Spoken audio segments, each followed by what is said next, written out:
2-ball, 2-strike pitch on its way. Lorenzo swings in. It's a high fly out to center.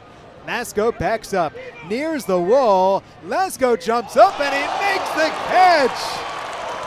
He fires it into second. Step on the bag. Here's the call. And the call is nothing for the moment. DePaul is standing at second. He tagged in advance. Quiros is out. Well, Ryan Lasko propelling himself up in the air, snaring that deep drive off the bat of Lorenzo. Now the runner at second, DePaul, thinks he's out. He's not. At third base, Quiros has already left the field. He had not gone back to tag. He thought that was going to fall. But Adam, Ryan Lasko said, no, sir. That is, wow. Hey, I know that voice. That is the voice of Jesse Goldberg Strassler from the Lansing Lugnuts. That is an example of what happens when a broadcaster knows what is happening on the field and describes it, while the umpire needs a few more seconds before he realizes what happened. Welcome to Crafting the Call. I'm Josh Suchon with the Albuquerque Isotopes. And I'm the aforementioned Jesse Goldberg Strassler with the Lansing Lugnuts. And today we will be listening to, watching, enjoying, Josh, some of the great calls from around minor league baseball this year. We got mine out of the way. We've got yours to get to and a lot of other great ones to enjoy. This is really fun. So most of the time here on Crafting the Call, overwhelmingly, we look back on Major League Baseball, some of the great moments, postseason, regular season, historic moments. Occasionally, we slip in some minor league baseball calls as well. But today's entire episode is about some of the best calls from the 2024 minor league baseball season. And Jesse, please explain how we even came up with this list. So minor league baseball does the MiLBs, the golden bobbleheads. They do awards that they break down. Award teams, best promotion, best uniform, best Copa de la Diversión, right? You've got all your different things that minor league baseball teams are doing to connect with the communities, promote things. It's great, and it gets celebrated at the end of the year. Well, this year, an email was sent out to all the broadcasters in minor league baseball saying, send us your best calls for whatever reason. And these broadcasts, these great calls were put into a montage to truly celebrate the season. I reached out to Sam Dykstra with minor league baseball. I said, do you mind if Josh and I give a look at these great calls from 2024? And we chose a selection for you and I to break down. Okay, so there's 120 full season minor league baseball teams. The list that Sam sent us had 14. I don't know if we have time for 14. So we have selected 8 clips.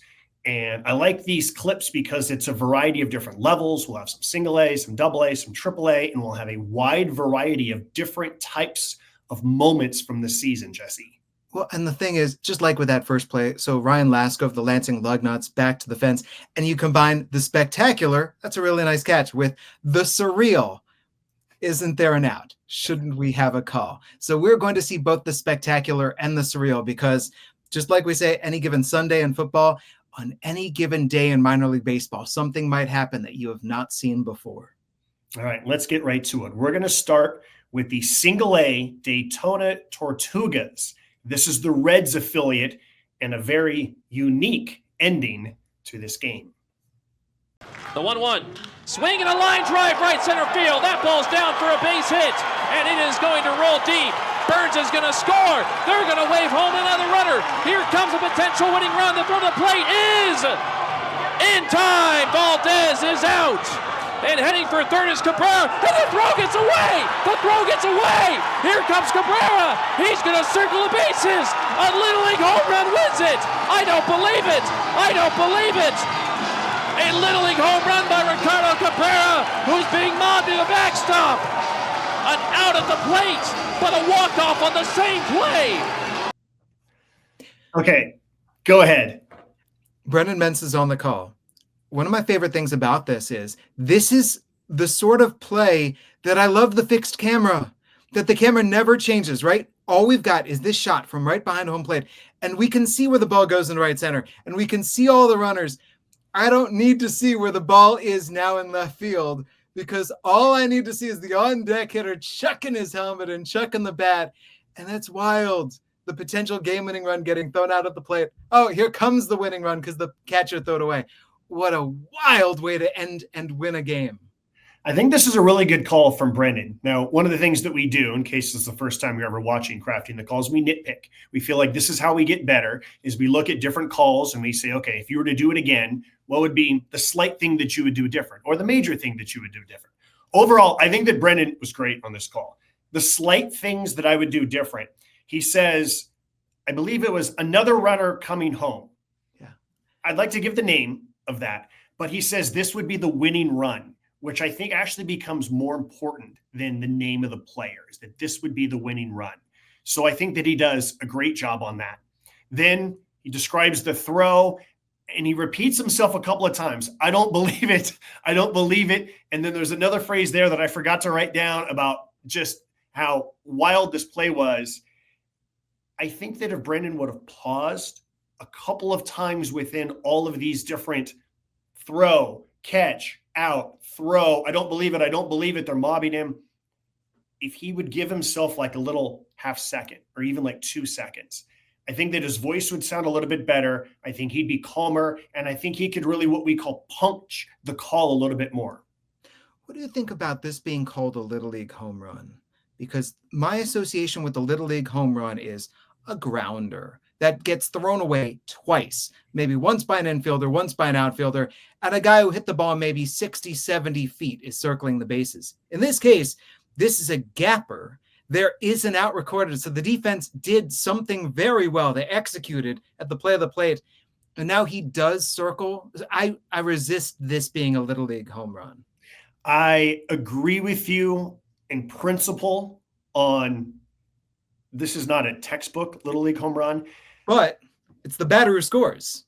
Yes. And I think that when you use the phrase a Little League home run, everybody understands what it means, right? Circle the bases, helped by an error. Yeah. A Little League home run just rolls off the tongue more than a double and a throw and an error. You know what I mean? Like, yes. Maybe we need to come up with another phrase that's similar to Little League home run for this type of play.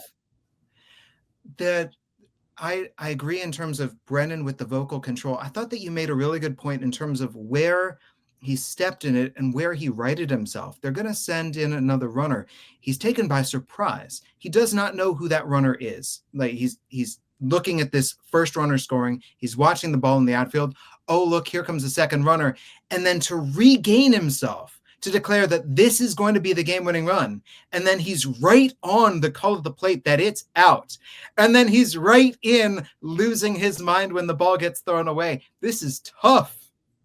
Yeah, it's a really tough call. And it's one of those plays where it's going to happen once, maybe in your life.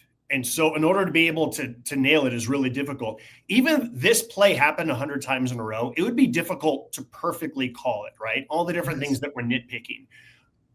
So he got, I would say, 95% of the things that you want to get in a call like this, he did it. So overall, like, bravo, Brennan. I think this is just more than a solid call. This is a fabulous call on a tough play. Well, and just find the names. Find the names of this is the runner for the plate, out, throw to third, because we need to know there's a runner breaking for third, that there's a play, or maybe the runner's been cut off. Why is the catcher throwing down? Now give me that runner scoring and then hit the Vin Scully.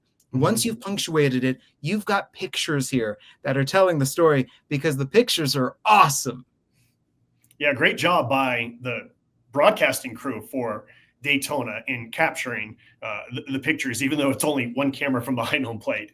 Yes, we see it all. It's, like you said at the beginning, we only needed one camera on this one. I've got a transition for you. This is a play, wild walk-off for the offense. Do we have a terrific play where the defense wins the game? Well, glad that you brought it up. Let's see if we can find one. Reno on Avens. In the air, deep to center. Maurer back at the track, at the wall. Albert leaping. Albert made the catch! Oh my goodness! The captain of the outfield, Albert Maurer Jr. wins the game.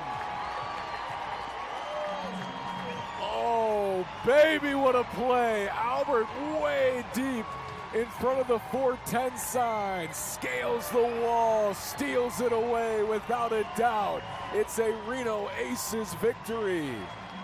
Albuquerque, the defense, dazzling every single night in center. What a catch. Reno. This is Nash Walker on the call for the Reno Aces. And he starts off so low energy. Everything is down, but he explodes the instant that this happens. The Albert makes the catch. There's no rush. And then to inject that he's the captain of the outfield, that he wins the game. This, to my mind, is outstanding economy of words. What do you think? That's a good phrase. Economy of words. Yeah, that was my first thought when the clip began was, do I need to turn the volume level up, right? Because this is low. But then he rises. Nash rises as he needs to. The catch by Maurer, propelling himself off the wall, is really He's something. Just hanging there. Yeah. So I think that Nash, when he needed to be on, he was on at the big moment. My biggest nitpick with this would actually be the director for the Reno Aces. Man, wait a little bit longer before you put up the final score graphic. Wait a little bit longer before we get like the replay graphic with the sponsor. Let's just see the celebration, you know. As much as I love the lights that flash on and off at ballparks now, it's harder to see what's going on. So let's see that. Let's see the wider shot. Let's see the celebration of the outfielders. Let's see the high fives. We have plenty of time. It's one of the things we've talked about on Crafting the Call, Jesse, is when the game ends, we don't need to be in a rush to go to commercial. It's fine. Let's linger and enjoy and bask in this moment. You talked about in the playoffs about the cameras lingering a little bit more on a batter who hits a home run, just showing that reaction. And right here, you just stay right with Albert Albuquerque because he is soaking all of this in. The episode that we did, as I continue to pat ourselves on the back, about making great catches in the outfield. One of the biggest lessons was following the outfielder, right? That training the eye on the outfielder as opposed to the ball. And look, if you know it's gone, then that's one thing. But Greater Nevada Field in Reno, okay? High altitude, Pacific Coast Lake City, huge outfield, huge high fence that you have to clear. You have to be really measured with your calls there. It's also a really difficult place because the broadcasting booths are really low. You're basically on the concourse. And then all the lights at the stadium are right in your eyes. So following the ball sometimes can be really tricky, sometimes during the twilight portion of the game. But again, Nash did a really good job here of following Albert Albuquerque Jr., being right on it. And when he sees immediately that it's caught, there's no pretending like you didn't catch it, like Erickson Profar, right? And so what a play and what a call. Yes. Nash's words work so perfectly with Albert and his teammates' reaction because there's Nash declaring captain of the outfield. He makes sensational catches constantly. And there you get to see his teammates react all the while. This is a game-winning play. Let's stay out west. Let's go up to the Northwest. All right, the Northwest. Let's head to the Hillsboro Hops. This is the Arizona Diamondbacks single-A affiliate. Javier Calena and Jose Fernandez, the batter, having a quick chat as well. The bubble machine kicking him out over on the Hops dugout.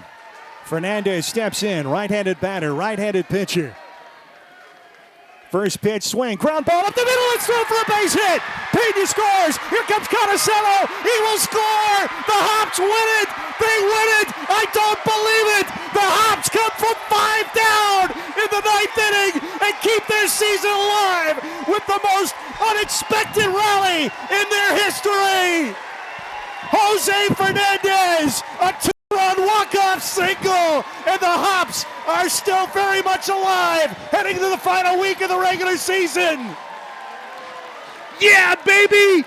Yes! Yes! Yes! Unbelievable. The greatest comeback in Hops history, without a doubt, capped by Jose Fernandez. Stepping into the big shoes of Gino Groover in that cleanup spot, and he delivers the game-winning hit. 9 men come to the plate in the 9th, and the Hops played 6 to win it, 9-8. You know it, baby! Shout out to Barley the mascot. Yes. That is Matt Rychert. Hopefully I'm pronouncing his name right. Matt Rychert with the call for the Hillsboro Hops. And we have the description that was sent in with the nomination. And yes, quote unquote, in what will be known as the greatest regular season moment in Hops history. So they were down 5 with 2 outs in the 9th. Against Vancouver, against one of the most powerful teams in the Northwest League all year. Okay, so I have some experience with big comebacks working in the Pacific Coast League, right? And so I know that I've learned over the years about, we talk about elevating your voice on a call. And I've definitely had to learn how to elevate your voice in the 9th inning as you're down 5. Okay. Here's a leadoff walk. Here's a little blooper, right? Now there's a double. Now, as you cut into the deficit. And so I feel like the level of your voice has to rise play by play. You can't get too high when you cut the deficit down to 1. Can't get too high when you tie the game. You have to save the peak, whatever your peak is, for the ultimate game winner. So these are the moments where I think I would love to hear Matt's voice with 2 outs, especially if there's 2 outs and nobody on, and there's the walk, because I love to say things like 2-out walk. You never know, right? Yes. I mean, I remember listening to an Orioles Red Sox game growing up, and the Orioles were down by a massive margin at Fenway Park. And the broadcaster said, no lead is safe at Fenway. And there was an RBI single, and they would go, now down to 1, yeah, etc. You do get that sneaking feeling of hope creeping in, and it's growing and growing. And guess what? For a listener, for a broadcaster, it's the same feeling in the dugout where you start believing you can do it. And that's what I like about this call is it goes right back around to the hero, as it should. Now let's talk about Jose Fernandez, the 20-year-old who won this game. Overall, I think this is a really good call by Matt. You can definitely hear his energy, his passion, how much he cares about the game, about the team, about what it means. He immediately lets us know they're still alive going in the final week of the season. My number one criticism would be the same one that I had earlier, which is what I constantly try to remind myself, is just give yourself those little pauses in a big walk-off, because you just keep going and going and going and going. If you just think in ellipses, call the play. If you even just think ... boom, then you jump back in, think ... jump in with your next line. Yes. And I think that your voice just sounds more just like grounded and mature, but also it just sounds more, I think you just punch it more without everything getting up into here. Well, I think about the metaphor of you're driving the car, and so don't lose control of the steering wheel. Yeah. I do enjoy that it starts with the bubbles. You've got a massive comeback going on. There is a chance for the Hops to come back all the way and win this game. Look at those bubbles. All right, here's the pitch. But also, he stuck to the fundamentals too. Yes. Right-handed batter, right-handed pitcher, right? He It's a radio call. Yep. Yeah. No, this was good. This was really good. Well done, Matt. All right. Our next call. I have not seen this yet. I specifically did not want to watch this play until we were recording. I heard about this during the season because it happened in the Pacific Coast League, my league. And so we're just going to watch it, and then we'll describe more about what happened. And the All-Star break Monday through yesterday, so 4 days, the 2-0 pitch, and Duran swings, fouls it back here to the press box, and I caught it. I made the play. Unbelievable. Right at me, Zeke Duran fouls it back into the press box, and I snagged it with one hand. Everybody is buzzing up here right now. This place is going bananas. It's actually not. Nobody even knew I caught the ball. A bunch of people just walked in here and were wondering what happened. Well, I might need somebody to come on air for me. I'm shaking right now. All right, that is Rylan Kobre, Round Rock Express, Rangers, AAA affiliate there in Dell Diamond. I have 2 quick reactions. The first is Rylan is a true broadcaster because a broadcaster talks right through what there's no possible way a person can talk through. He calls it all the way into his hand. He doesn't stop. He calls it all the way in. He calls that he catches it. He declares it's unbelievable. That's unbelievable to talk the entire way through it. So first, from a broadcaster side, A+. From a human being side, that he can be self-deprecating to end this, say, no, they're not really buzzing. I'm having a joke at myself. I might need a break. I'm shaking here. That's such a human being. So I appreciate both sides of this from Rylan. There for a moment when I watched the clip the first time, we see another foul ball. And initially I thought that was an instant replay, but it looked like almost the exact same spot was coming. And I thought, is this 2 in a row that is coming to him? Well, you know the Richie Ashburn's grandmother's situation, right? Yes. Hit the grandma, hit her again. Yeah, I echo what you said about Rylan and making the play and describing it. I'm curious for you, Jesse, how often you've had a ball come your way while on the air and how you described it and what type of play you did or did not make. I have difficulties talking through it. So in general, what I say is, here's the pitch, foul back, here it comes, look out, something like that. When I was in the Southern League, I had a Reed Brignac foul ball hit me on the hands that I couldn't snare. As a fan, I've caught 2 foul balls. That was the one in the broadcast booth that I should have had and didn't. I had one in the broadcast booth in the Midwest League where it came back. And my chair has wheels, so I pushed back away from the counter. But the computer didn't have wheels, and it got smashed. And ever since the broadcast laptop got smashed, what I do is the laptop gets closed, and then I'm making sure that it's okay and I'm okay. Before, and especially as a young broadcaster, I would go for everything. And now I'm just so concerned. Let's make sure that the equipment is okay. How about with you? Similar to you, that I'm always thinking about the equipment first, and I'm trying to get a computer out of the way. I'm trying to get things out of the way. There was one time I remember specifically, we were in Memphis at AutoZone Park. And AutoZone Park, the level, the angle, the fact that it's open, there's not a whole lot of windows and bars. There's a lot of foul ball opportunities. One comes my way, and I think I even described like it's coming my way. And if I remember correctly, I had my pin in my hand and I was like trying to make like a catch with like a pen in my hand. I ended up writing on my left hand. I missed it. I mocked myself on the air.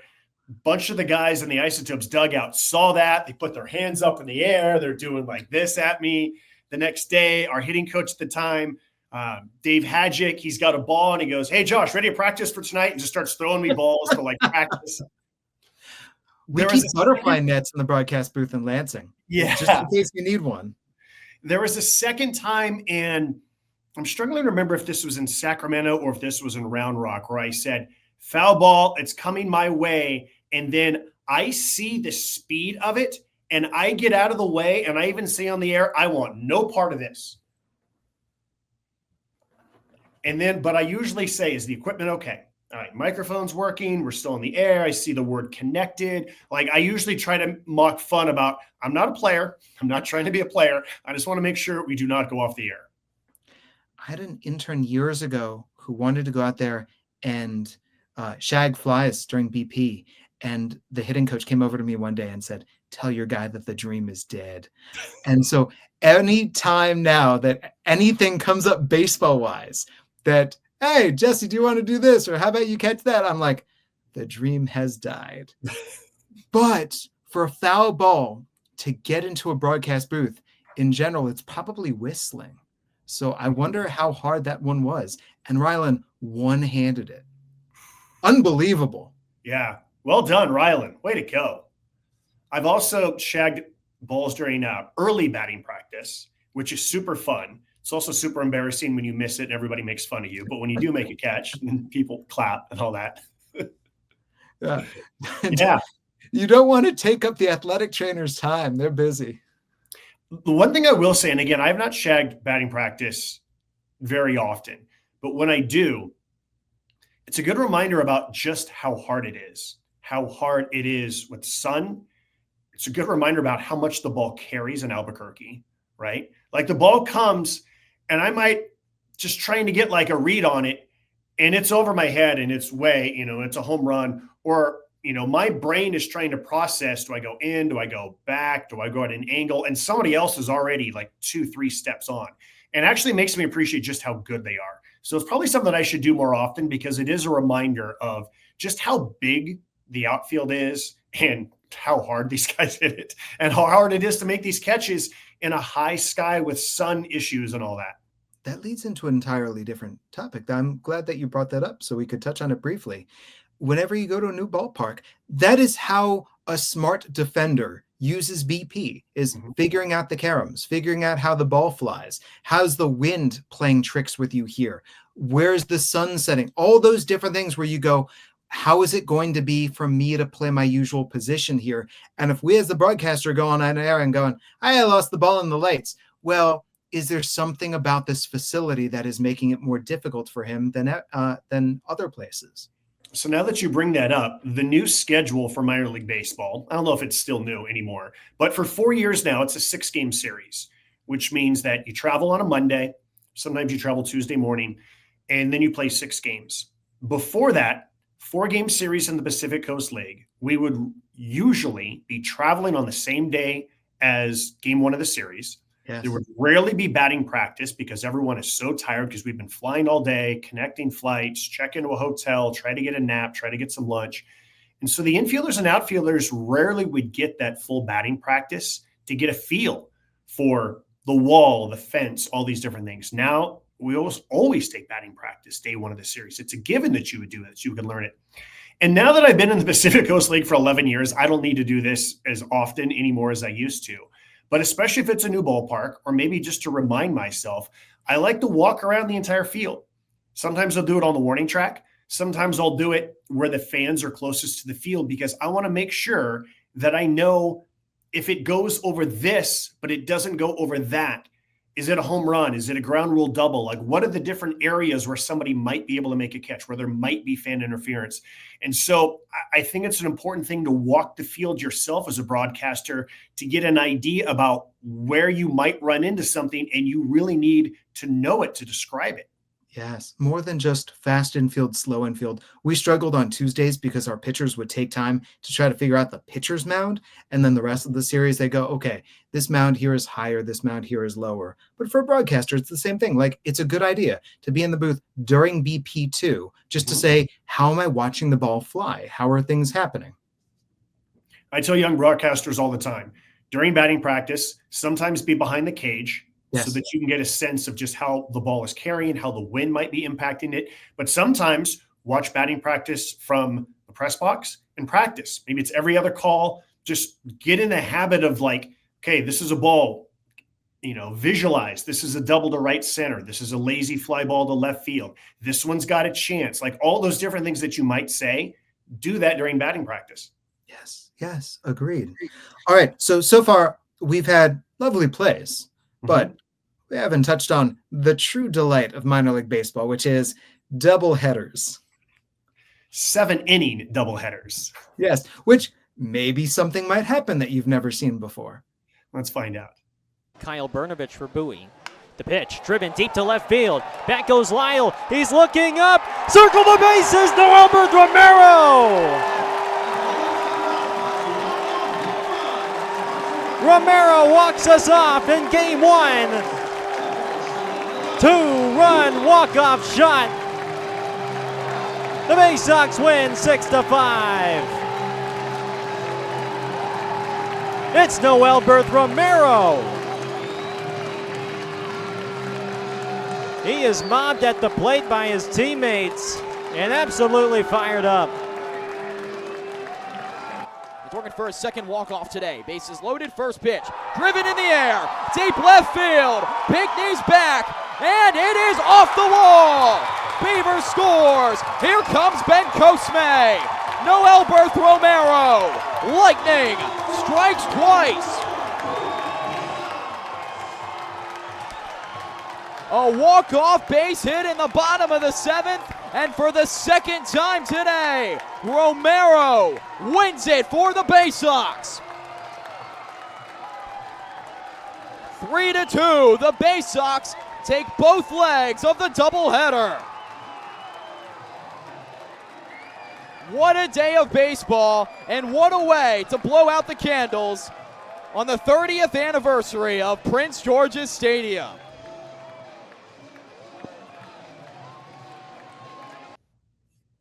Why did they change their jerseys after game one? When you win game one, you don't change your jersey for game two. Josh, you know that Harrisburg was that close to sweeping a doubleheader and they went 0-2? Doubleheaders are long. They are grueling. I know that I am mentally exhausted. I feel like it's really a challenge to stay locked in when you get to the second game of a doubleheader. And so I pray that it's close, because that forces me to stay a little bit more locked in, or just it's easier for me to stay locked in. When it's a blowout, that's when it's hard to get locked in. But what a day for Noel Berth Romero, 2 walk-offs, and that is Gareth Kwok on the call for the Bowie Bay Sox. To say circle the bases Noel Berth Romero, that strikes me as a little bit of a tongue twister, but there were no troubles. That came out in a hurry. What I thought was missing from the first call was Bowie was about to lose. You just have a runner at first. There's 2 outs. It was such a triumphant call, though, and this is a great example of what you said. You talk, you pause. You talk, you pause. You talk. Yeah, I thought that Gareth did a good job with this. For the second one, he sets it up perfect. Chance for 2 walk-offs in one day. And then I didn't write down the exact word that he used, but I think we talked about this in one of the other episodes. Remember Howard Finkel for professional wrestling fans, right? And he would say the winner and still world heavyweight champion. When you can take a word and do a little pause, and so and again, I forget exactly what words Garrett used, but something like, and he wins it for the second time today. You know, where you can just do that little pause and just really punctuate second time, something like that. Look, doubleheaders are hard. And overall, I think that Gareth does a really good job on these calls. My quibble is things get announcery, which is also a self-critique that I have, that it's not a human being as much broadcasting. It's this very, very announcery sort of delivery. But hey, lightning strikes twice. And how about a guy having 2 walk-offs in one day? That's wild. I think that as an industry, we need to come up with a different term other than the word mobbed at home plate. Yes. I think that we have enough intelligence that we as an industry can think of better ways to describe a celebration at home plate than mobbed at home plate. They surround him. They besiege him. They swarm him.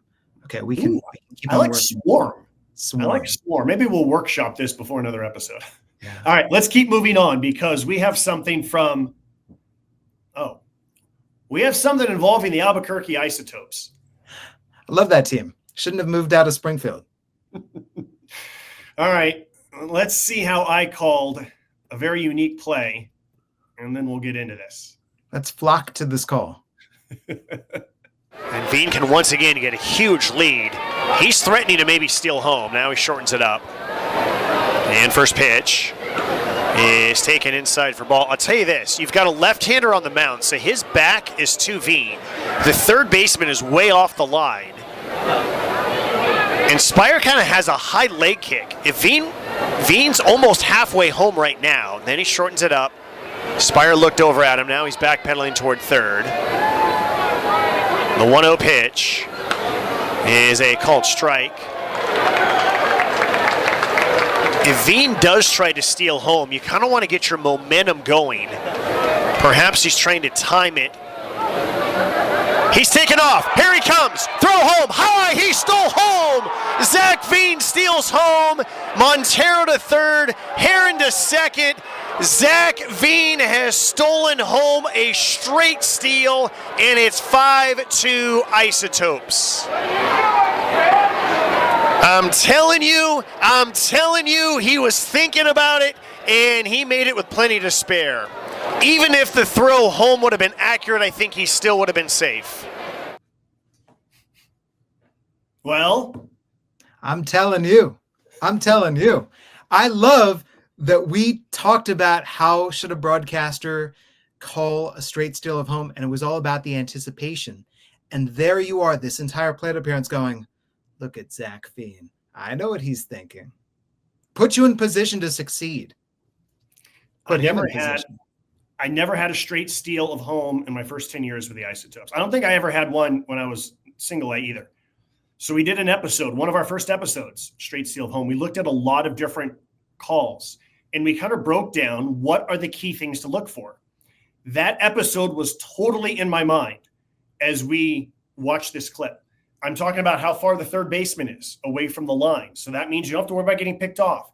Left-handed pitcher on the mound, high leg kick, all these different things that we learned in that episode, I'm applying. And then I'm just watching Zach Veen the entire time. And, you know, after 2 pitches, you start to think, well, maybe he's not going to. But then third pitch, there he goes. So I loved how he got to the dugout. He's like, call me up. He looks in the camera, call me up. Did you, after you told this, did you just drop the headset? That's it, everybody. So those are the types of plays where honestly, we go back to Rylan's call where he says that his heart's racing. Like my heart's racing, right? Because I'm thinking about it. I'm anticipating it. I know that I'm on it. I know that I describe it. And at that point, I'm actually just trying to let it breathe more, get my heart back down. As I listen back to myself, there's a couple, I still think that I scream a little bit too much in the call. I wish I would have been a little bit more reserved.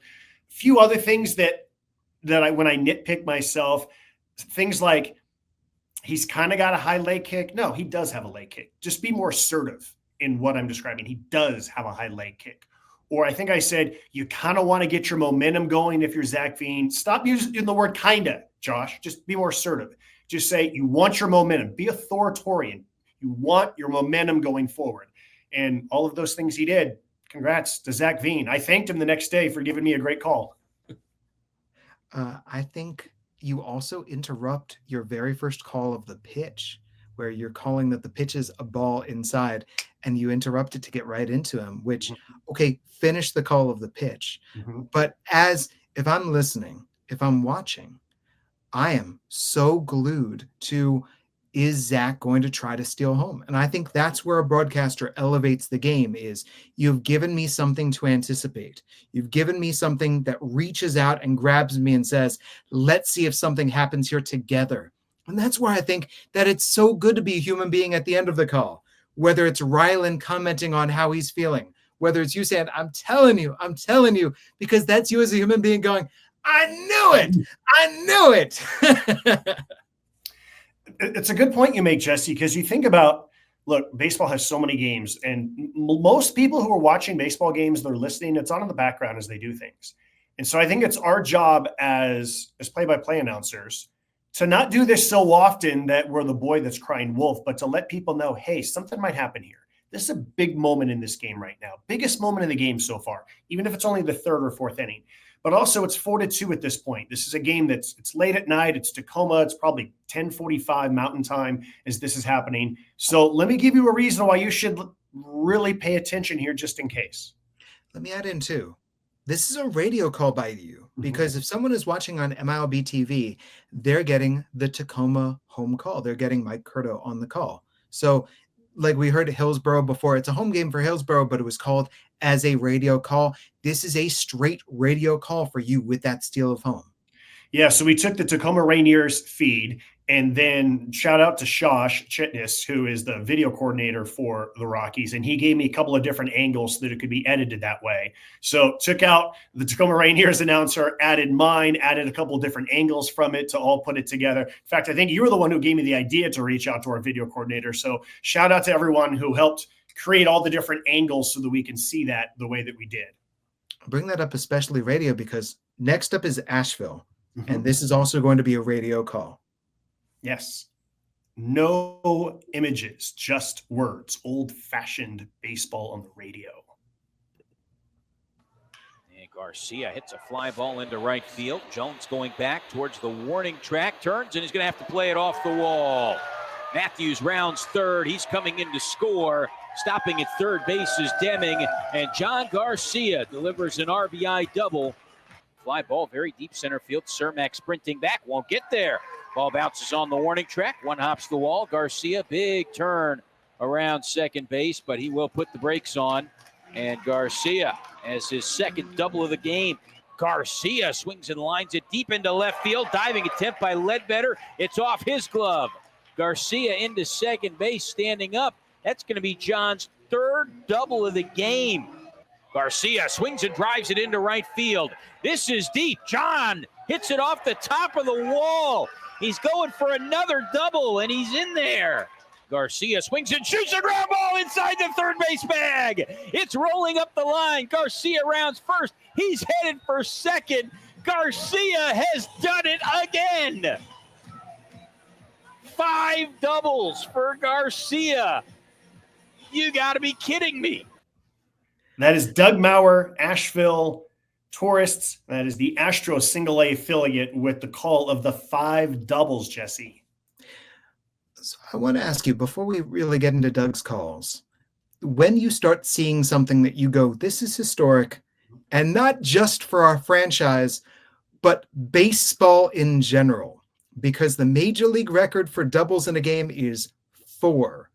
Nobody in the major leagues has ever had 5. This is not a minor league thing either. At what point do you start going, boy, I gotta really hit the Google? It's the exact same thing that I just thought of. We did an episode about what do you do during the commercial break, right? Whether it's 60 seconds or 90 seconds. And that is your time to make sure that you have these things. When you are Joe Davis on Fox in the postseason, you have a whole bunch of people looking these things up for you. When you're working in minor league baseball, you do not have these things that are around you very often. So you got to get to them. We had a game where a player had hit 3 home runs, and he was guaranteed to get a chance at a 4th home run in the 9th inning. So in the bottom of the 8th inning, I basically spent, because it was a blowout, the entire bottom of the 8th inning just talking about the history of players hitting 4 home runs in a single game, whether it's the major leagues, whether it's the Pacific Coast League, how rare it is. Just basically spent the entire half inning going into the history of it all.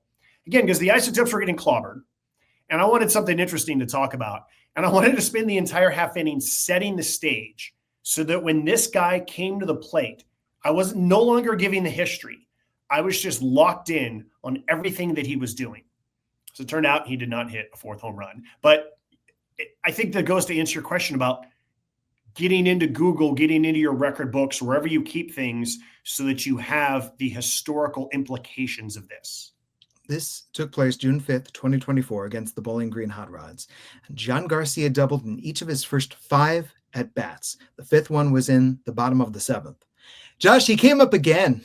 He had a 6th at-bat. He comes up. There's John Garcia batting in the bottom of the 8th inning. He has 2 outs. He has there's nobody on. There was a 2-run homer hit early in the inning to put his team up 18-8.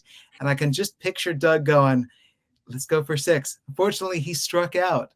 But it's one of those things where in a route, it is so fun for a broadcaster to have those little things that keep you going where you go, all right, let's see if this guy can get the cycle. Let's see what happens here. And this is a route with John Garcia as the number 1 storyline. Sometimes I've thought to myself, or even said to younger broadcasters, think about 10 different ways that you can describe a ground out to the shortstop. Yes. Now, maybe in the future, I might say, think of 5 different ways you can describe a double in the same game, the way that Doug Maurer did of John Garcia in terms of off the wall. It's a diving attempt. It's inside the bag at third base. It sounded like a wide variety of 5 doubles. One of them's nearly a home run. One of them, maybe he was thinking about a triple. So, yeah, fun. Well done, Doug. Yeah, just that pure minor league baseball oddity. All right, we have reached the end. One more. We still have one more. I think hope you saved something good for last. No, of course we did. Come on. This is crafting the call. You know we saved something great for the end. Let's go.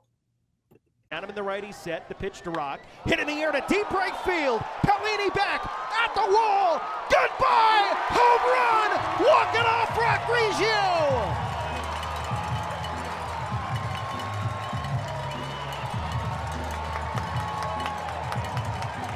Rock Grigio wins it for the Renegades with a walk-off home run in the bottom of the 9th inning. They complete the 3rd no-hitter in franchise history as Kyle Carr, Trent Sellers, and Houston Morrill no-hit the Rome Emperors, and the Renegades walk it off on a Reggio blast in the ninth. This was my big question about this call. And Josh, I'm wondering with you too. It is scoreless. It's the bottom of the ninth inning. Home run wins the game. It's a walk-off homer. But a home run, a win, completes a no-hitter. And so think about your pie chart. What percentage do you want to give to celebrating this awesome walk-off homer? And at what point do you mention, by the way, third no-hitter in franchise history? By the way, Joe Vasile on the call. I like Joe's call a lot. I would have said no-hitter quicker. I would have gotten a no-hitter. I would have wanted to say it almost immediately. I like how he said goodbye, home run. I would want to almost immediately say it's a no-hitter. It's, whatever order you want to go. It's a walk-off home run. It's a no-hitter. I would want to get no-hitter into the call as quickly as possible. Then kind of lay out, describe the different things that are happening. But I'd want to get into no-hitter faster. Yeah, I'm wondering, can you tie in no-hitter to home run? Can you have something like Rock Reggio's no-hitter, Rock Reggio's home run seals the no-hitter? Like, whatever it might be, however you want to put it, gone, home run! And with that, whatever it might be, Hudson Valley rocks them with a walk-off homer, no-hit, whatever you want to put together. But I really do think that boom, boom, victory, no. We did an episode on no-hitters, and one of them, there was a wild pitch in the bottom of the ninth inning that sealed the no-hitter. Remember that one? It was on the final day of the season. Rich Waltz had the call for the Marlins. I thought his call was fantastic, and he immediately got the phrase no-hitter in there.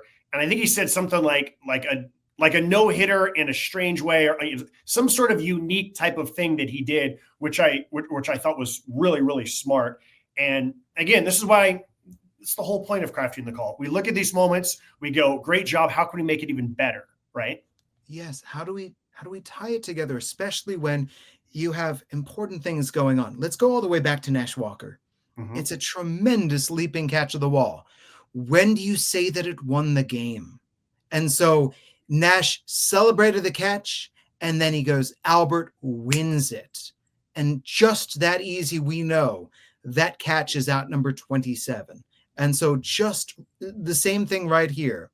Rock Reggio, deep right, goodbye, home run, no hitter. It's as easy as that. Man, I wish that I had a chance to do something like that. There's not a lot of 0-0 games in the Pacific Coast League. Well, but I want to draw you back to your call, because I think that we can draw a direct parallel here, which is when something big happens, how do you get a hold of yourself? We heard with Hillsboro, with Matt, they're just going bonkers. We heard with Brennan, with Daytona, it's chaos. He's losing control. It's wild. And so when something like this happens, when a catcher goes from tagging out the game-winning run to throwing the ball away and allowing the game-winning run to score, when you homer your way into a no-no, when a guy has 5 doubles, it is imperative that, number one, we celebrate it. We don't want to be low energy, but at the same time that we have our hands on the steering wheel. Hands on the steering wheel. Hands on the steering wheel of the broadcast. It's just a really good way to think about it. Hands on the steering wheel of your voice. Yes. Without choking yourself. And that's the 2024 minor league baseball season in calls. Well done by everyone. It is a job that we love. We are fortunate to do it. It is also an extremely long season. There's a lot of games. Most of us work solo, either for all of it or for part of it. And so it is really hard to stay focused when you are the engineer and the statistician and the play-by-play and the analysis, and you do the pregame and the postgame and everything else. So bravo to all of our colleagues throughout minor league baseball on a completed season, and bravo to all those calls that we just heard. Hope everybody is recharging, and till next year, hello hot stove season. For Jesse Goldberg-Strassler of the Lansing Lugnuts, my name is Josh Suchon with the Albuquerque Isotopes. Thank you for watching Crafting the Call. Give us an idea, a suggestion for a future episode. Comment, like, share, and we will talk to you again next time.